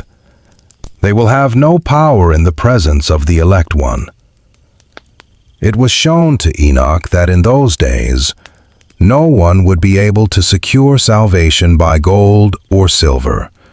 No wealth, no weapon, no earthly strength would be able to rescue anyone from judgment. There will be no iron, it was said, to arm for battle.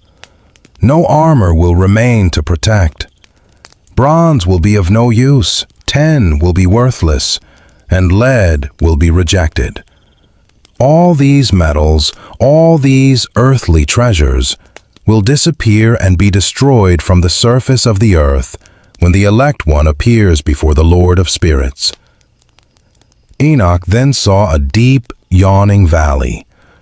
All who lived on the earth, on the sea, and on the islands brought gifts and tributes into it, as if trying to fill it. Yet the valley would never be filled. Their hands were stained with lawless deeds. They consumed and oppressed all those they ruled over unjustly. But they themselves would be destroyed before the Lord of spirits. They would be removed from his earth and perish forever. Enoch saw the angels of punishment standing there, preparing the tools of judgment, the instruments for Satan and for those aligned with him. He asked the angel of peace who was guiding him, "For whom are these instruments being prepared?" The angel said, "These are prepared for the kings and the mighty ones of the earth, so that they may be completely destroyed. Afterward, the righteous and elect one will reveal the house of his congregation. They will gather there, unhindered, in the name of the Lord of spirits. No enemy will shut them out. In those days, the mountains will not stand firm before his righteousness, but the hills will flow like streams of water, and the righteous will find rest from the torment of the sinners." Enoch looked again and turned to another part of the earth. He saw a vast valley engulfed in blazing fire. There he watched kings and mighty rulers being dragged and cast into the deep, fiery abyss, surrounded by flames, unable to escape.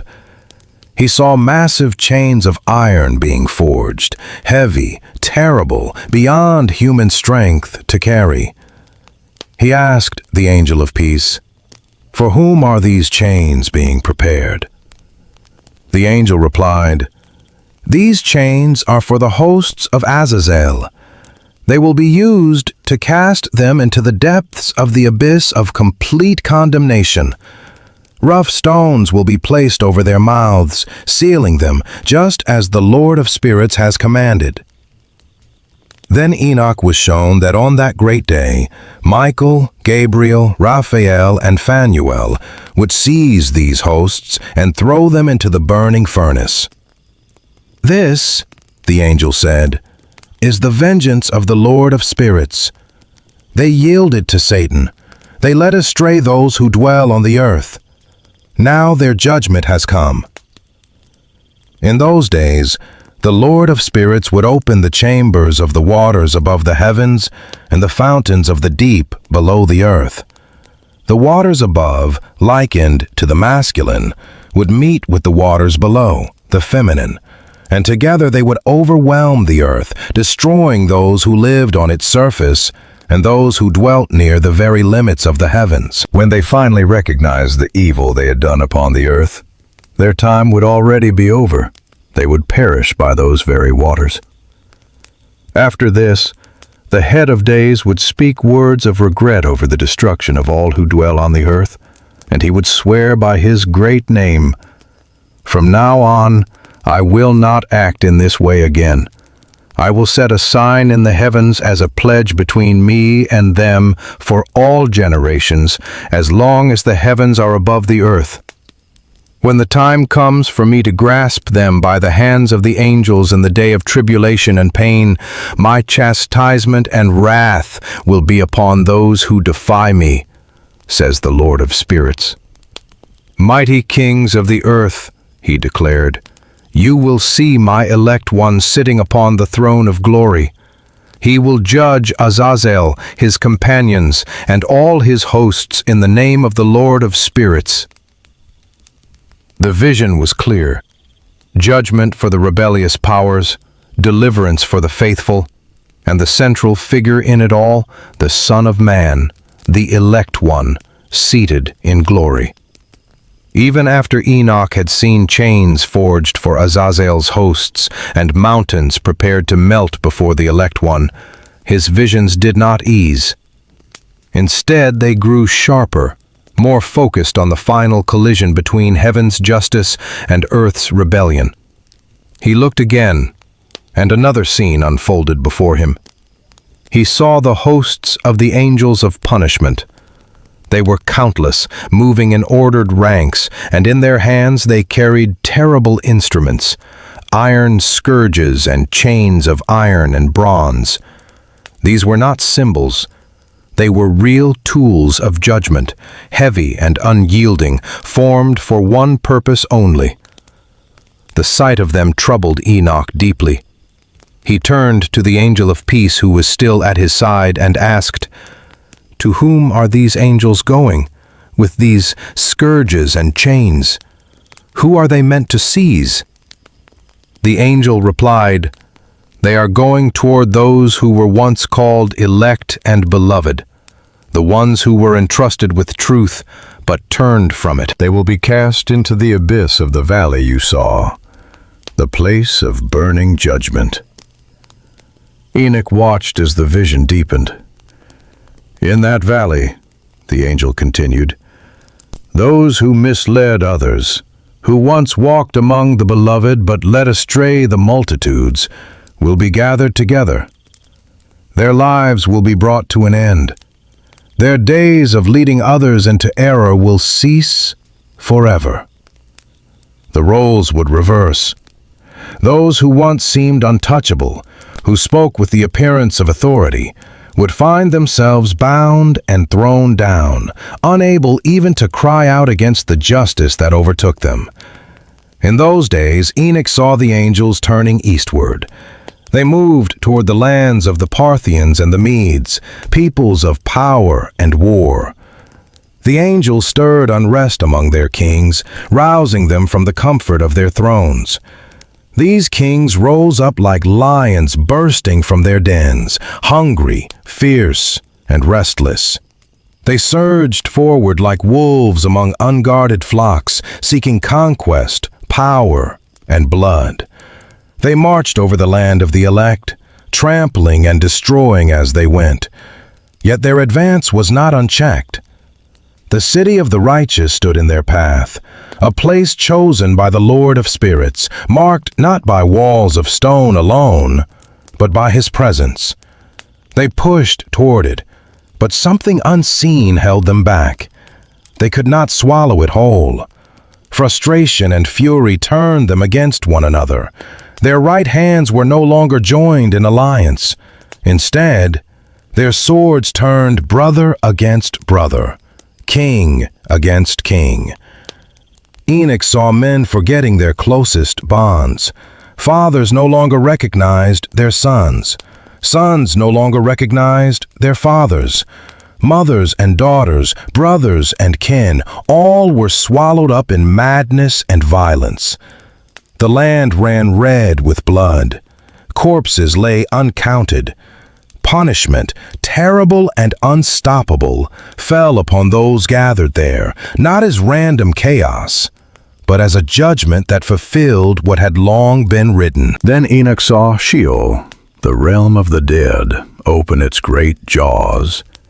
It received them all, kings and warriors, conquerors and their armies, those who exalted themselves and those who followed in their shadow. Sheol swallowed them in the sight of the elect, and its destruction upon them was final. From there, Enoch's vision changed again. He saw another scene. A host of wagons like great chariots appeared. Men rode upon them, and they raced across the skies on the winds, coming from the east, the west, and the south. The noise of their wheels was like thunder. Their tumbling, rushing sound shook him. As this roar moved across the heavens, the holy ones in heaven looked and listened. At that sound, the pillars of the earth were shaken from their places. The voice of their movement echoed from one end of the heavens to the other, all within a single day. Every living being seeing and hearing this fell on their faces. They worshipped the Lord of spirits. They knew that this was not simply war among men, but the stirring of heaven's final dealings with the world. And it was said, this marked the end of the second parable. But the visions were not finished.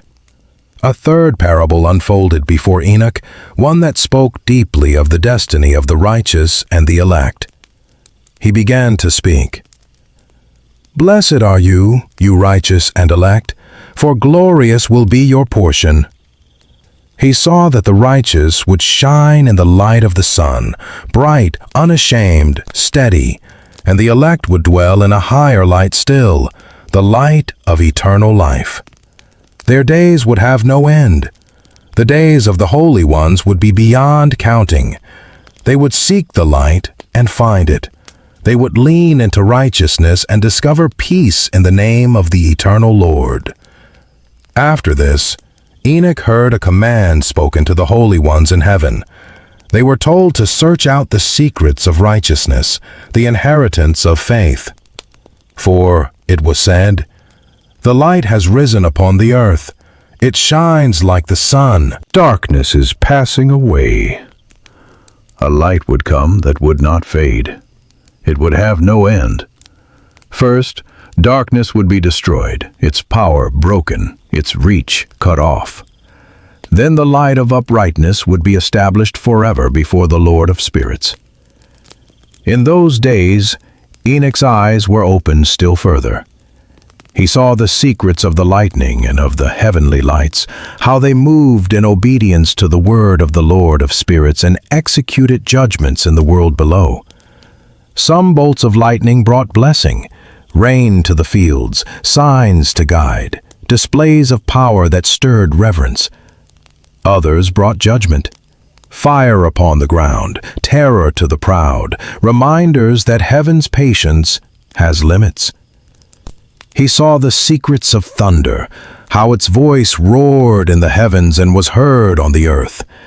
He learned that each crash of thunder carried a purpose, whether for well-being and blessing, or for curse and warning, according to the word of the Lord of spirits. After this, all the secrets of the lights and the lightnings were revealed to him. He saw that they illuminated not only the sky, but also the path of blessing and the fulfillment of God's designs. Then time itself was marked. In the 500th year, it was recorded, in the 7th month, on the 14th day of the month, in the life of Enoch. On that day, a great trembling occurred. The heavens quaked. The hosts of the Most High, thousands upon thousands and 10,000 times 10,000, were shaken and disturbed. The head of days took his seat upon the throne of his glory. Around him stood the angels and the righteous, encircling the throne like a living ring. A great fear seized Enoch. His body weakened, his strength drained, and he fell upon his face. Michael, the great prince among the holy ones, sent another angel to Enoch. The angel came, lifted him up, and restored his spirit. Enoch had been unable to bear the sight of the heavenly host, the shaking of heaven, and the immense majesty of the head of days on the throne. Michael spoke to him and said, "Why are you so troubled by this vision? Until this day, the Lord has been patient and merciful toward those on the earth. He has borne their rebellion. He has endured their defiance. But the time is coming when the power, judgment, and punishment that the Lord of spirits has prepared will descend upon those who resist his law, reject justice, and speak his name in vain. That day has already been set. It is a covenant of comfort for the chosen, and a dreadful inquisition for the wicked. On that day, Michael said, his punishment will not be withheld. Judgment will be so severe that mothers will perish with their children and fathers with their offspring. Afterward, the judgment will continue, yet it will be mingled with the Lord's justice and compassion.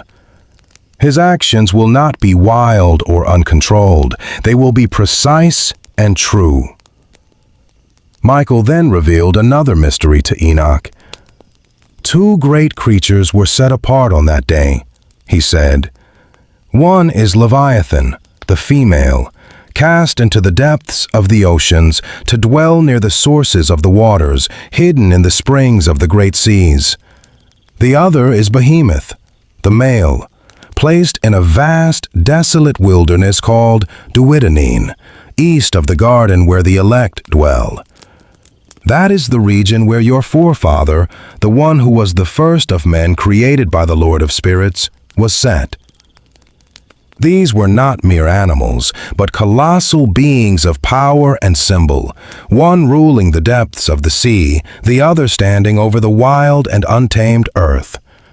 Curious, Enoch asked one of the angels who guided him, "Reveal to me the power of these beasts, and explain how they were separated on a single day, why one was thrown into the sea and the other into the dry wilderness." The angel replied, "You seek to know what is hidden, Enoch." Then, as Enoch continued to gaze upon the world and these mysteries, the angel of peace who accompanied him added, "These two great monsters, Leviathan and Behemoth, were prepared according to the greatness of God. In their strength and their appointed places, they testify to His power. They too have a role in the unfolding of His purposes." What Enoch saw was not chaos, but a world in which even the most fearsome creatures were part of a design, measured, placed, and held by the will of the Lord of Spirits. Even after Enoch heard of Leviathan and Behemoth, those two mighty creatures set apart at the command of the Lord, his visions continued. It was as if the veil between seen and unseen had been torn wide open for him, and heaven would not close it until he had beheld all that was appointed. Another angel walking beside Enoch began to unveil yet deeper mysteries. He showed him how the heavens and the earth were arranged, not just as Enoch had seen in glimpses, but as a complete living structure. He spoke of the ends of the firmament and the foundations of the world beneath. He showed him the chambers of the winds and how they were measured, how every direction had its own storehouse, each portal its appointed strength and season. He revealed the path of the moon in detail, how its light waxes and wanes, and how its phases are counted. He explained how the stars are divided, each by name, each by path, each by place in the sky. Nothing drifted aimlessly. All had been numbered. The angel spoke of thunder, where it rests when silent, and how it is called forth. Thunder and lightning were not the same, but they were never separated. They were bound together by the same Spirit. When lightning flashed, thunder followed it, timed by the Spirit that commanded them both. "There is a storehouse of thunder," the angel said, "vast as the sands of the sea. Each peal is measured, restrained, and released by the Spirit, so that it may travel across the earth according to its purpose."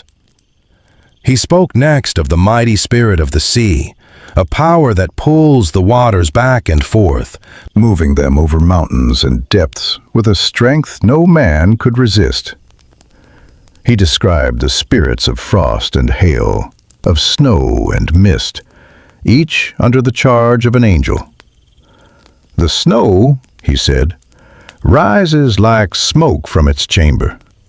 Within it is a spirit called frost. The mist has its own habitation. It is glorious in both light and darkness, and an angel oversees its cycles through the seasons. The dew, too, has its boundary at the edges of the heavens, joined to the chambers of rain. When rain is released, angels lead it forth and join it to the waters of the earth. It falls according to a decree, not by chance, nourishing what has been planted." As Enoch listened, he realized nothing in creation moved blindly.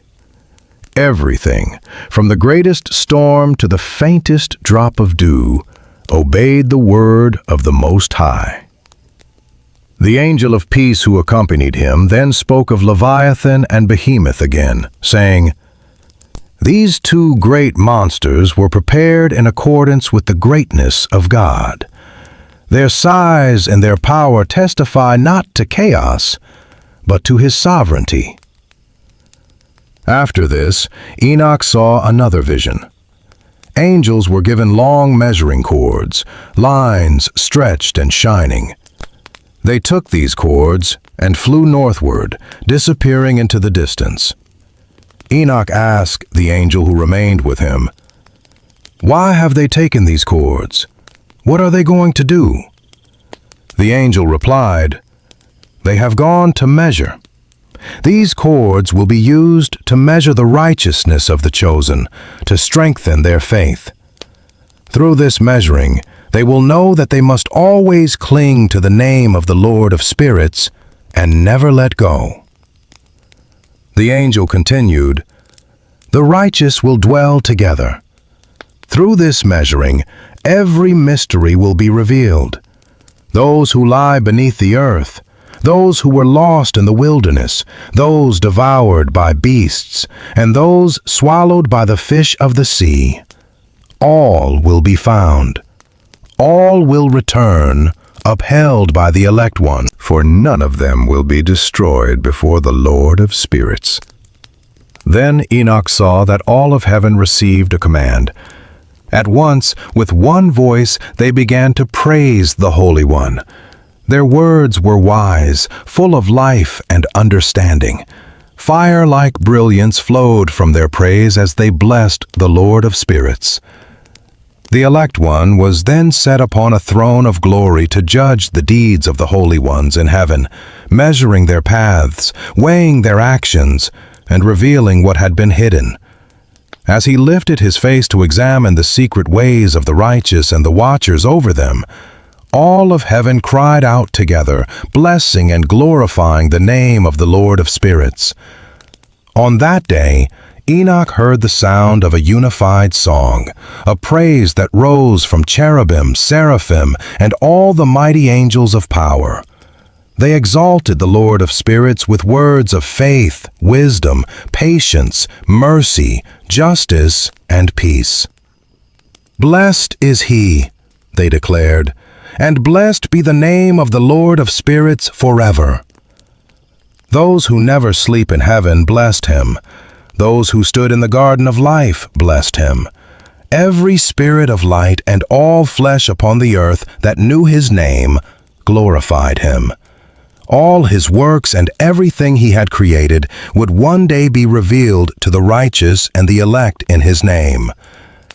Then the Lord issued a call, not to angels, but to the kings, the powerful, and the exalted ones of the earth. "Open your eyes," he commanded them, "and lift up your strength, if you are able, to recognize the elect one." The Lord of spirits set the elect one upon his glorious throne. From him flowed righteousness like a sword. His words alone struck down sinners. All the unrighteous were removed from his presence, unable to stand in the light of his judgment. On that day, the kings, the mighty, and all who had ruled the earth stood trembling. They saw him sitting upon the throne of glory, where truth weighed every life and no false word could pass. Suddenly, they were seized with pain, like a woman in the agony of childbirth, struggling to bring forth her child. They looked at one another with terror in their eyes, their hearts collapsing inside them. When they saw the Son of Man seated upon the throne of his glory, despair overtook them. They understood at last who he was. He was the one they had never acknowledged, the one they had mocked and ignored. He had been hidden in the presence of the Most High, concealed from the powerful of the earth, yet preserved all along for the elect. Now he had been revealed, and all their excuses died on their lips. The chosen and holy ones stood firm before him, gathered from every place. The kings and the mighty fell on their faces, bowing before him. They begged for mercy from the Son of Man, clinging to a hope that their plea might yet be heard. But the Lord of spirits pressed them with judgment. They fled from his presence, ashamed and broken. Darkness deepened upon their faces. Their strength vanished. He handed them over to the angels of punishment to repay them for the oppression they had inflicted upon his chosen ones. The righteous and elect watched this. Their hearts rejoiced, not in cruelty, but in the long-delayed justice of God. The wrath of the Lord of spirits rested upon the oppressors. His sword was dipped in their blood. On that day the righteous and the elect would be saved. Never again would they see the faces of sinners and unjust rulers as they had before. The Lord of spirits would dwell among them. They would share a table with the Son of Man, eating and drinking in peace with him forever. The righteous and the elect would rise from the earth, no longer burdened with sorrow. They would be clothed in garments of glory, robes of life given by the Lord of spirits.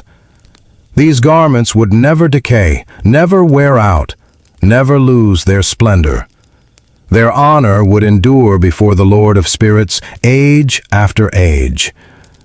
In those days, the mighty and the kings who had ruled the earth would cry out for mercy. Delivered into the hands of the angels of punishment, they would plead for a brief moment of rest. They would long to fall down and worship the Lord of spirits, to confess their sins before him. They would praise and glorify him, saying, "Blessed is the Lord of spirits, Lord of kings, Lord of the mighty, Lord of the rich, Lord of glory, and Lord of wisdom. His power is vast and hidden. His rule stretches from generation to generation. His glory is eternal. His righteousness cannot be measured." Then they would lament, "If only we had rest now, that we might praise him, give thanks, and confess our faith before his glory. But there is no rest for us. We seek it and find nothing. Light has vanished from us. We dwell now in unending darkness." They would admit with bitter regret, "We did not believe in him. We did not glorify the name of the Lord of spirits. We placed our hope in our kingdoms and in our own glory. Now that we suffer, he does not rescue us. There is no peace for us, no rest, even for our confessions. Yet his judgments are true and just. He shows no partiality." They would realize that their lives had been spent chasing shadows. "We lived in abundance and unrighteous gain," they would say. "Yet all our wealth could not keep us from being dragged down into the burden of Sheol. Our treasure could not bribe death. Our crowns could not shield us from judgment." Shame and darkness would cover their faces. They would be cast away from the presence of the Son of Man. His sword would stand between them and the righteous, driving them out, never to return. Thus the Lord of spirits would seal his judgment upon the kings, the mighty, the exalted, and all who had ruled the earth in arrogance. Their fate would be fixed before him.